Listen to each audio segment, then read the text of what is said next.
usada por el Señor. Extendemos nuestras manos, mis hermanos queridos, en este momento. Padre Celestial, bendecimos a Shirley. Gracias por su vida, gracias por su familia, gracias por su trabajo, gracias porque con los jóvenes, Señor, ella ha estado sirviéndote, pero no solo con los jóvenes, sino también con los adultos, siendo un puente generacional en la iglesia, con los adultos, con las personas de la tercera edad, con los niños, Señor. Gracias por la palabra que le has dado, que es tuya. Cielo y tierra pasarán, pero tu palabra no pasará, Señor. Por eso recibimos tu palabra, abrimos nuestros corazones para que sea una semilla que caiga en buena tierra y que dé 100 veces más santidad, 100 veces más consagración, 100 veces más lo que nos haga falta, que tu Espíritu Santo lo sabe. Así declaramos y confesamos que vamos a salir en este momento, no como entramos, sino vamos a salir fortalecidos con el alimento espiritual que nutre nuestras almas y es eterna, tu palabra. Gracias por la vida de Shirley. Bendecimos su familia, bendecimos su trabajo, bendecimos su hogar y pedimos en el nombre de Jesús que le sigas usando entre generaciones a través de tu Espíritu Santo, en el nombre de Jesús. Amén.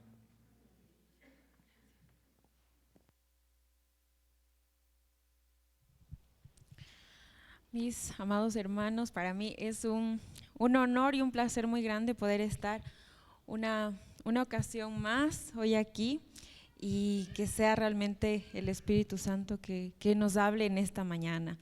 Así que, como escucharon, el tema de hoy es esta iglesia intergeneracional. Y quiero que por favor me ayuden buscando en sus Biblias Tito 2, del versículo 1 al 15. Tito, capítulo 2, versículos del 1 al 15. Tito es una epístola que está después de 1 de Timoteo, 2 de Timoteo, está antes de Hebreos, entonces pueden ahí buscarla en sus Biblias. Sí. Yo tengo la versión Reina Valera y del 60, entonces le voy a dar lectura. Ya tienen todos en sus Biblias Tito 2, versículos del 1 hasta el 15. Y dice así: pero tú habla lo que está de acuerdo con la sana doctrina, que los ancianos sean sobrios, serios, prudentes, sanos en la fe, en el amor, en la paciencia. Las ancianas asimismo sean reverentes en su porte, no calumniadoras, no esclavas del vino, maestras del bien, que enseñen a las mujeres jóvenes a amar a sus maridos y a sus hijos, a ser prudentes, castas, cuidadosas de sus casas, buenas, sujetas a sus maridos, para que la palabra de Dios no sea blasfemada. Versículo 6. Exhorta asimismo a los jóvenes a que sean prudentes, presentándote tú en todo como ejemplo de buenas obras. En la enseñanza mostrando integridad, seriedad, palabra sana e irreprochable, de modo que el adversario se avergüence y no tenga nada malo que decir de vosotros. Exhorta a los siervos a que se sujeten a sus amos, que agraden en todo, no sean respondones, no defraudando, sino mostrándose fieles en todo, para que en todo adornen la doctrina de Dios nuestro Salvador. Versículo 11, porque la gracia de Dios se ha manifestado para salvación a todos los hombres, enseñándonos que, renunciando a la impiedad y a los deseos mundanos, vivamos en este siglo sobria, justa y piadosamente, aguardando la esperanza bienaventurada y la manifestación gloriosa de nuestro gran Dios y Salvador Jesucristo, quien se dio a sí mismo por nosotros para redimirnos de toda iniquidad y purificar para sí un pueblo propio, celoso de buenas obras. Esto habla y exhorta y reprende con autoridad. Nadie te menosprecie. Este pasaje del 1 al 15 aquí en Tito es muy interesante, ¿no? Tiene varias cosas y quiero explicarles un poquito del contexto de esta carta a Tito. Sí, es una carta que le escribió Pablo, el apóstol Pablo, que bien lo conocemos, dirigida a Tito.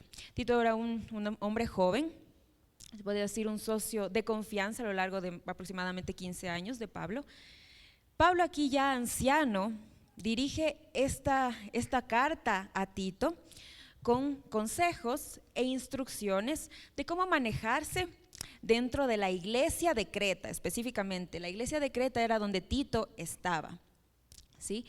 Esta iglesia en Creta, en la isla de Creta, tenía por lo menos unos 5 grupos étnicos que eran ferozmente independientes dentro de ella, ¿no? Su conocimiento del mundo y de las ideologías y etcétera provenía principalmente de piratas, de marinos. Recordemos que era una isla, ¿no? De sus ideologías venían de estos piratas, de marinos que venían de lejos. Y añadamos a esto que en esta isla había una amplia comunidad de judíos que se podía decir que eran unos judíos un poco irritables, se podría decir. Y es por eso que esta iglesia en Creta era conflictiva, ¿sí? Nació ya conflictiva entre tantas ideologías y un montón de cosas que se presentaban en la iglesia de Creta. Y ahí estaba Tito, ahí se encontraba Tito. Entonces Pablo le dirige esta carta a Tito con estas instrucciones y consejos y le inicia justamente aquí en el versículo 1 diciéndole: pero tú habla lo que está de acuerdo con la sana doctrina. Y empieza de esta forma, con la sana doctrina. Y esta palabra doctrina en el griego es la palabra didascalia y significa enseñanza. Es una palabra que viene también de la palabra maestro, ¿no? Entonces le dice: enseña esta sana doctrina, esta sana enseñanza. ¿Y por qué era importante una sana enseñanza? Porque enseñanzas hay muchas, ¿no? Pero una sana enseñanza. Porque nosotros necesitamos conocer una sana doctrina, una sana enseñanza. Porque yo, por ejemplo, hoy podría hablarles de un montón de cosas que están por ahí en mi mente, pero si no es sana doctrina, entonces, ¿qué va a pasar? ¿Qué piensan? ¿No? Una sana enseñanza es una enseñanza verdadera, bíblica, que va acorde al consejo de Dios. Y Pablo aquí nos va a dar por lo menos 3 razones por las cuales es importante una sana doctrina, una sana enseñanza y una motivación como general para estas 3 razones. Y a raíz de esto, de lo que Pablo le está diciendo aquí a Tito, nos va a enseñar cómo comportarnos dentro de la iglesia, dentro de la congregación de la iglesia del cuerpo de Cristo, que es justamente intergeneracional. Por ejemplo, yo hoy veo aquí los niños que ya salieron, ¿no es cierto? Estaban aquí los niños, veo jóvenes, ancianos, ancianas, adultos jóvenes. Somos, como la iglesia de Cristo está conformada por todos nosotros. Y es interesante cómo aquí Pablo le menciona a Tito todos estos consejos de cómo cada uno de estos grupos va a comportarse dentro de la iglesia. Y empieza mencionando a estos diversos grupos, ¿no? Y cómo cada uno representaba un tipo de problema diferente que necesitaba ser atendido, específicamente en esta iglesia, pero que también se aplica hoy a nosotros. Y Pablo lo deja por escrito a Tito para que él pueda ir delegando y ordenando esa iglesia ahí en Creta que era tan conflictiva. Y lo deja justamente por escrito. Y Tito, si se han dado cuenta, es una carta bien chiquitita, es cortita, quizás la leen en 5 minutos o menos, ¿no? Es una carta bien chiquita y decimos, ¿por qué quizás esto está aquí en la Biblia, ¿no? Pero Pablo justamente la deja por escrito y ahora la tenemos para nuestra lectura y comprensión.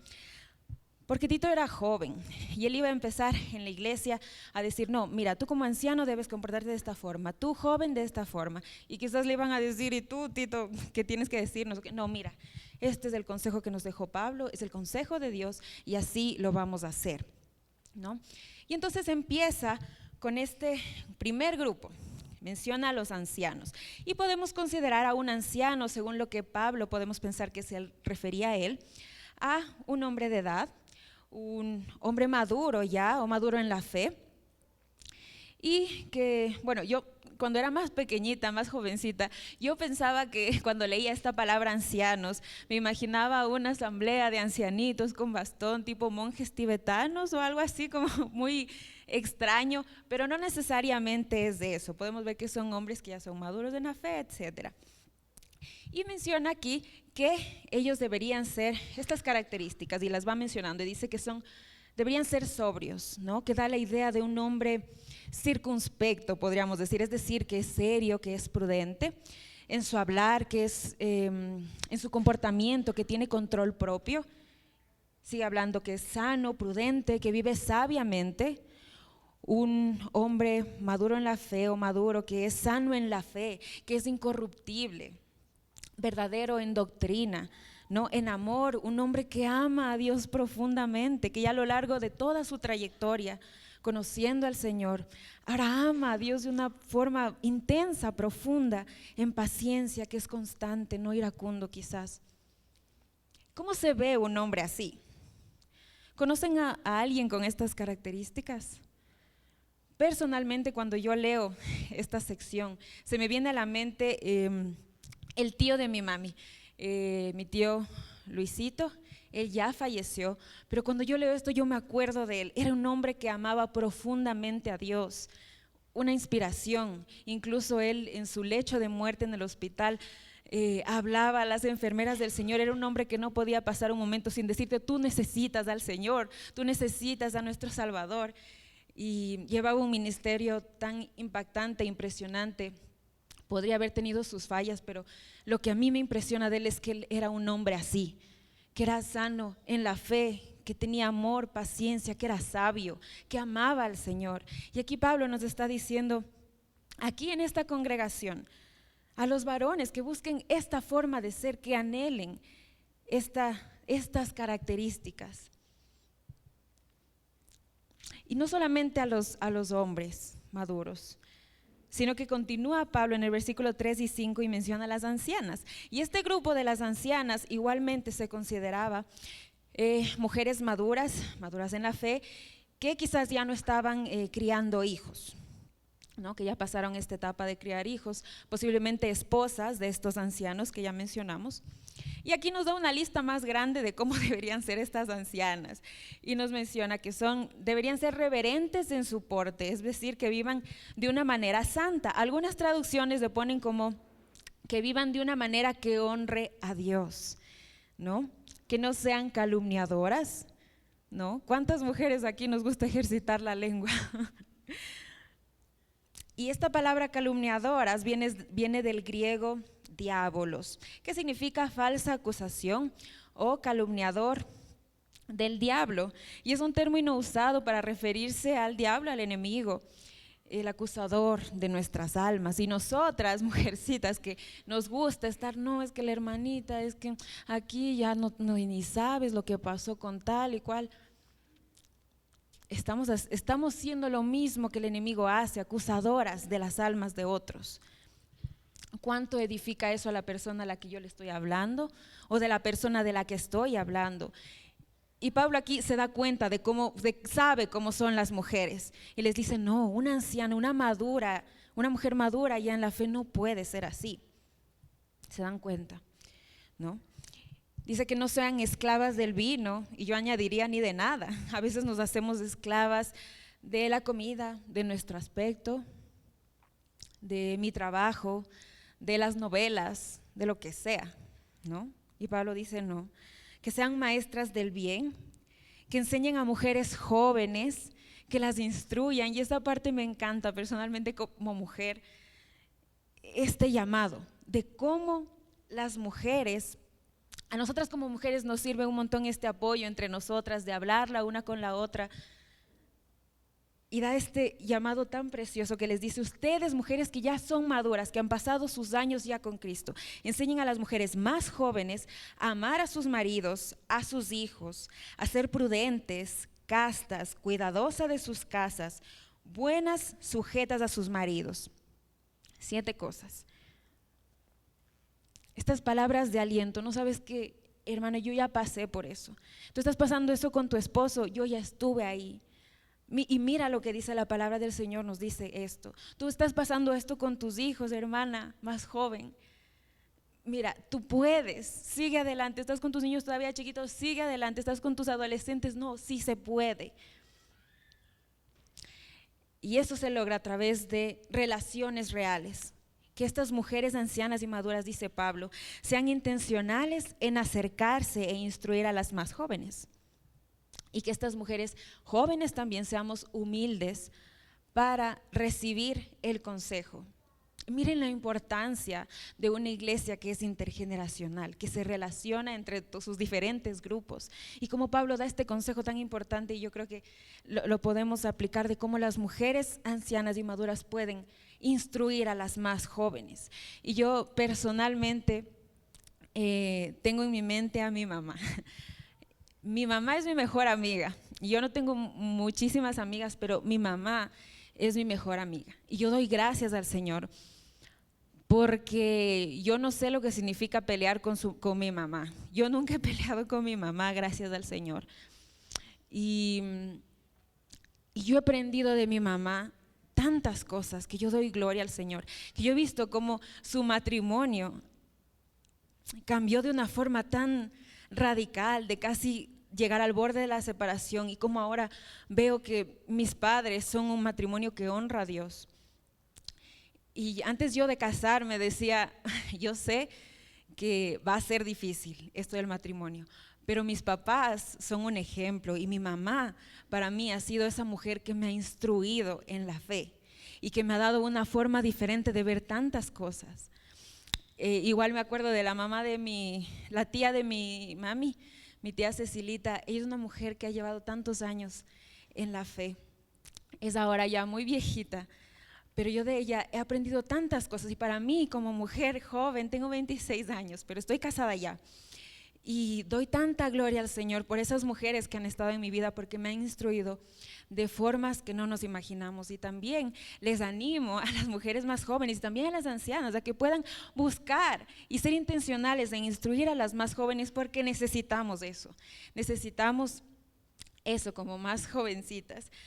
Incluso pienso en mi suegrita. He aprendido tanto de ella este último año que llevo casada, y es bueno. Y este es el consejo que Pablo le está dando aquí a Tito: tú haz esto, tú instruye a que las mujeres maduras hagan esto con las más jóvenes.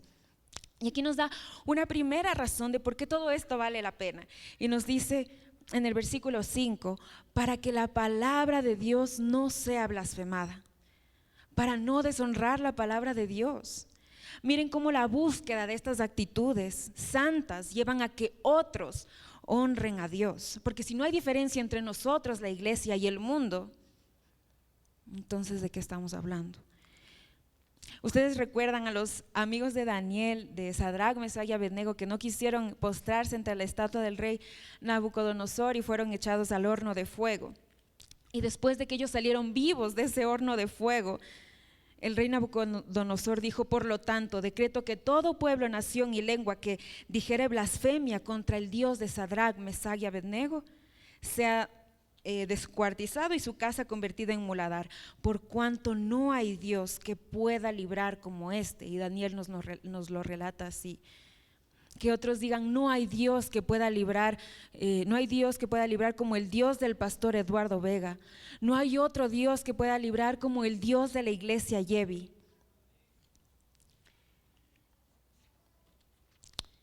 Y continúa aquí Pablo en el versículo 6 al 8 y se dirige ahora a los jóvenes, ¿no? A los y las jóvenes. Aquí pilas, grupos de jóvenes de aquí de la Yevi.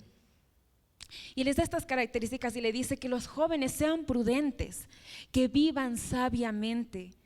Otras traducciones le ponen como que tengan una mente sabia, una mente sana, que sean moderados.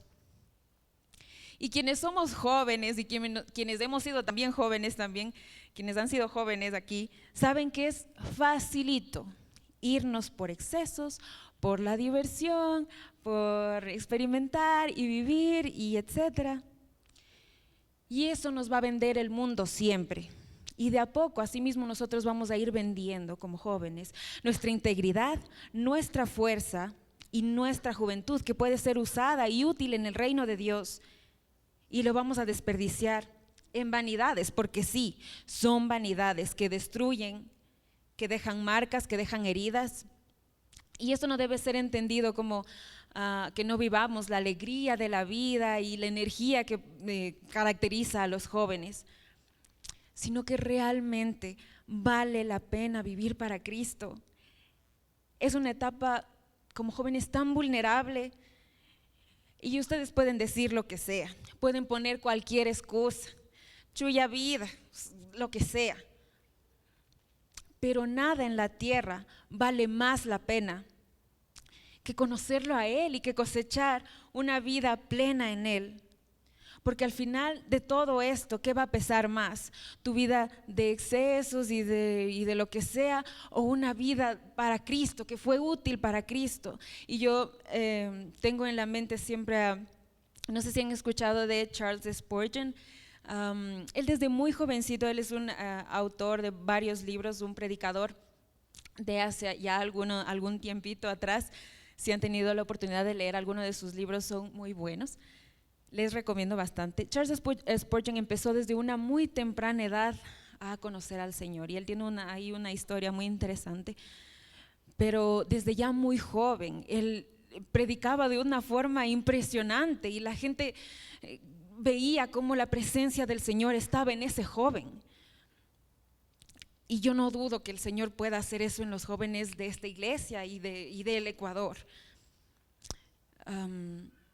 El Señor usa también a los jóvenes, y me encanta incluso como aquí al final de este pasaje, en el versículo 15, le dice a Tito: esto habla y exhorta y reprende con toda autoridad. Nadie te menosprecie, Tito, nadie menosprecie tu juventud, porque también tú estás siendo usado para dirigir esta iglesia, Tito.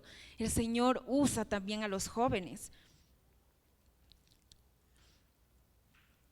Mi hermano, él conoció al Señor casi ya a sus 22, 23 años, un poquito más, y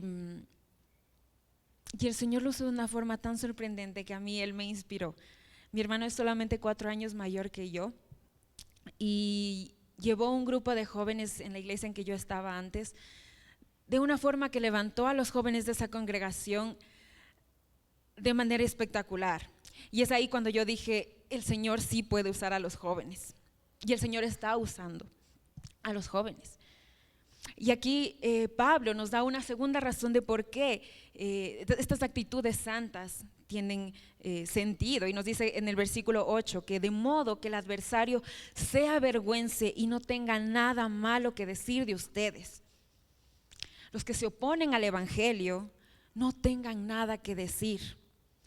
¿Cuántas veces hemos escuchado: no, es que yo no voy a la iglesia porque allí todos son hipócritas?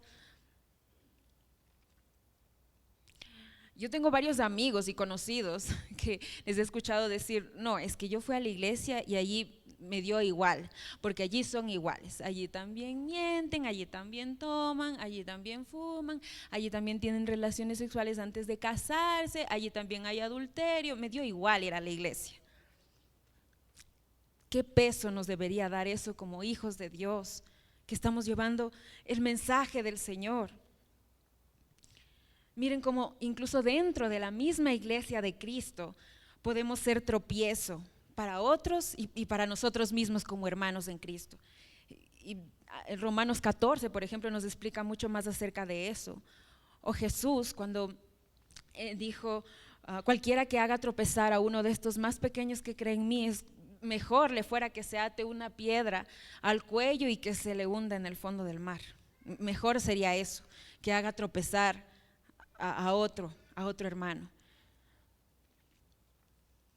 Y vamos viendo cómo cada vez cuán importante es el rol de cada uno de nosotros dentro de la congregación de la iglesia de Cristo, y cómo vivir de acuerdo al consejo de Dios, de acuerdo de una forma bíblica, ¿no?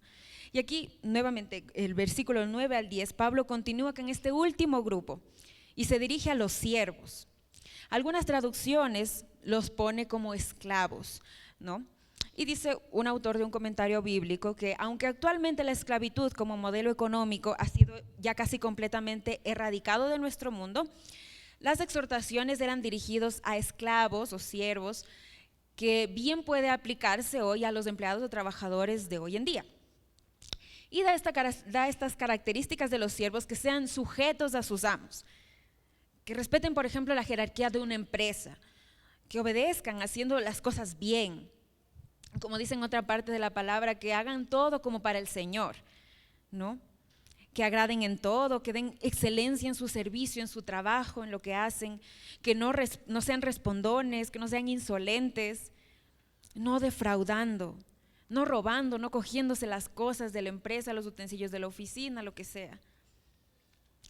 No, mostrándose fieles en todo, ganándose la confianza de los jefes, siendo honestos, siendo íntegros. Y Pablo da este consejo y dice, esto es bueno, que hagan esto los siervos, que hagan esto. Tengo el caso de una persona muy cercana que tiene una empresa y en algún tiempo él tuvo 2 trabajadores, entre otros que tenía allí. Una persona era una cristiana y un no cristiano. Y cuando esta empresa tuvo que cambiar de razón social por algunas razones, tuvieron que hacer algunos ajustes entre los trabajadores y sus contratos, etc. Esta persona cristiana se portó de una forma tan reprochable, peleona, respondona y quejosa, y nos contaba esta persona. Se quejaba, le trató mal, habló de una forma que no debía. Y por el contrario, este otro trabajador, que era un no cristiano, una persona que no conocía del Señor, honesto, tranquilo, jefe, si tenemos que hacer así, yo le ayudo, vea cómo hacemos, tranquilo, todo está bien, ya hemos de salir adelante. En una cosa tan simple, la diferencia que este hombre vio entre sus 2 trabajadores, ella fue un súper mal testimonio para esta persona que nos contó esta situación en su empresa. Lamentable, como incluso dentro de nuestro trabajo, con nuestros jefes difíciles o nosotros como jefes de otras personas, podemos también dar gloria al Señor en lo que hacemos. Y Pablo nos exhorta aquí a poder hacer eso, ¿no? Y nos da aquí una tercera razón para que igualmente busquemos esta forma de vivir, y nos dice que para que en todo adornen la doctrina de Dios nuestro Salvador. Para que en todo adornen la doctrina de Dios nuestro Salvador. Y otras traducciones lo ponen para que sea atractiva esta doctrina de Dios. ¡Qué hermoso! Con nuestras vidas, con nuestra forma de actuar, podemos adornar la doctrina de Cristo, el Evangelio. En música, para los que les gusta la música o saben un poquito de música, hay unas cositas que se llaman adornos musicales. Y estos adornos musicales no son necesarios para dentro de la línea general de la melodía. No son necesarios, pero sirven para decorar esa melodía. Y son recursos que se utilizan en composición con el objetivo de dar expresión y variedad y gracia a una línea melódica, ¿no? Y eso es justamente lo que hace nuestra vida. Cuando nosotros vivimos sobria y justamente delante de Dios, el Evangelio es ya glorioso de por sí. El Evangelio es glorioso, esta buena noticia es ya gloriosa de por sí. Pero cuando damos gloria a Dios, aún más gloria con nuestro actuar, con nuestra vida, con cómo nos comportamos aquí dentro de la congregación entre nosotros, qué testimonio estamos dando afuera, eso adorna la doctrina de Cristo. Y es precioso como le pone Pablo, adornan la doctrina de Dios nuestro Salvador. Entonces, ahora, ¿por qué era importante para Pablo dejar estas instrucciones a Tito en cuanto a la iglesia y a la sana doctrina? ¿Por qué era importante? Recordemos, hermanos, que la vida cristiana es para todos. La vida cristiana es para todos. Somos testigos de todas las edades, testigos, valga la redundancia, que testifican de la fe de Cristo, y somos de diferentes edades, generaciones. Y aquí Pablo nos recuerda el Evangelio y nos dice por qué es importante todo esto. Vamos al versículo del 11 al 14 y nos dice: porque la gracia de Dios se ha manifestado para salvación a todos los hombres, enseñándonos que, renunciando a la impiedad y a los deseos mundanos, vivamos en este siglo justa, sobria y piadosamente, aguardando la esperanza bienaventurada y la manifestación gloriosa de nuestro gran Dios y Salvador Jesucristo, quien se dio a sí mismo para redimirnos de toda iniquidad y purificar para sí un pueblo propio. El Evangelio, nuevamente, recuérdales esto, por esto es importante. Entonces, todos estos consejos que da Pablo a Tito y que ahora se aplican también a nosotros, como hemos visto, el buscar esta forma piadosa de vivir, santa, que vale la pena. Esta forma de actuar va a hacer que, primero, la palabra de Dios no sea blasfemada. Segundo, que el adversario se avergüence y no tenga nada que decir contra nosotros, contra la fe. Y tercero, que en todo adornemos la doctrina de Dios, nuestro Salvador. ¿Y por qué? ¿Y por qué debería importarnos eso? O sea, al final ese no es mi problema. No, porque la gracia de Dios, dice, la gracia de Dios se ha manifestado para salvación. No solo para ti, sino a todos los hombres, a toda la humanidad. Él se entregó por ti y por mí. Y purificó para sí mismo un pueblo propio. Así que, hermanos, edifiquémonos como iglesia. Vivamos de esta forma justa, sobria y piadosamente. Y esperemos, como dice aquí, en fe, la gloriosa manifestación de nuestro Señor Jesucristo, el regreso de nuestro Señor Jesucristo. Como decía el pastor mientras oraba, Él vendrá. Él volverá, porque esa es su promesa en la palabra, y ciertamente Él vendrá. Y vale la pena vivir de esta forma justa, sobria y piadosamente. Porque si esto no vale si el Evangelio no es suficiente para que nosotros busquemos esa forma de vivir, entonces ¿qué es? ¿Qué es lo que necesitamos para vivir de esa forma? El Señor ya lo hizo todo. El Señor Jesucristo, dice aquí mismo, se dio a sí mismo por nosotros para redimirnos de toda iniquidad y purificar para sí un pueblo propio, celoso de buenas obras. Este es el pueblo que el Señor escogió para mostrar su gloria a otros. Y si lo que tenemos que hacer es, como iglesia, que las ancianas enseñen a las más jóvenes y así se instruyan en la fe, que los ancianos den un buen testimonio siendo sanos en la fe, amorosos, pacientes, y eso va a dar gloria a Dios. Que los jóvenes le sirvan a Él, que sean prudentes en lo que hacen y que incluso enseñen a otros con autoridad también. Que los siervos y las personas trabajadoras dentro de una iglesia también en sus trabajos den gloria a Dios, porque el Evangelio es el que nos ha capacitado para poder hacer eso. Amén. Así que busquemos esta forma de honrar al Señor y tengamos en cuenta que somos una iglesia que tiene varias generaciones aquí y es importante dejar un legado para… Ustedes vieron los niñitos que salieron aquí. ¿Qué legado le estamos dejando a esos niños cuando nosotros ya no estemos? ¿Qué van a hacer esos niños? ¿Qué van a enseñar? ¿Cómo se van a comportar si no nos vieron a nosotros hacerlo de una forma correcta? Entonces quisiera que en este momento pudiéramos una vez más cantar al Señor y agradecerle. Agradecerle porque a la final nosotros mismos no podemos en nuestras fuerzas y queremos adorarle y darle las gracias porque Él nos da su palabra y nos capacita para poder asimismo enseñar a otros y darle la gloria con nuestra forma de actuar, de vivir. Así que vamos a decirle que vinimos hoy a adorarle, a bendecirle, que Él es la luz que está en medio de las tinieblas. Si pueden ponerse de pie también, disponer sus corazones.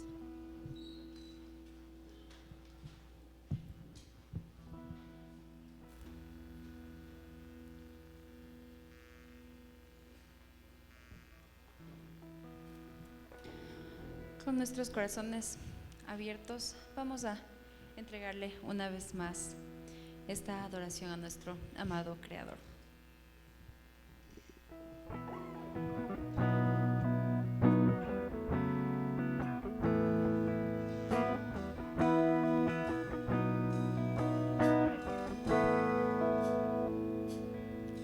Eres la luz que brilló en las tinieblas, abrió mis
por siempre, Señor.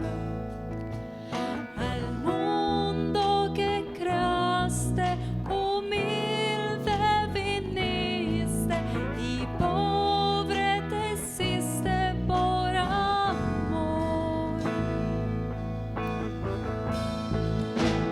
Vine a adorarte, vine a postrarme, vine a decir que eres mi Dios. Solo tú eres grande, solo tú eres digno, eres asombroso para mí.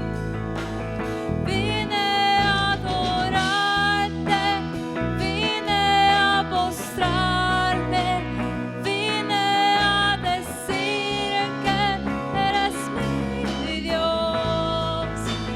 Solo tú eres grande, solo tú eres digno, eres asombroso para mí.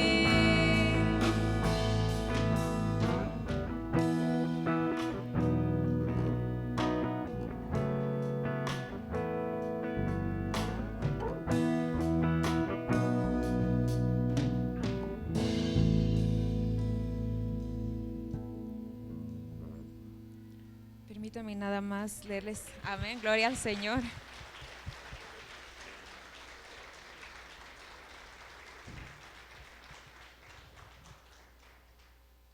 Quisiera que se queden con esta parte de porque la gracia de Dios se ha manifestado para salvación a todos los hombres, enseñándonos que renunciando a la impiedad y a los deseos mundanos, vivamos en este siglo sobria, justa y piadosamente. Que el Señor nos bendiga y nos ayude a poner su palabra por obra.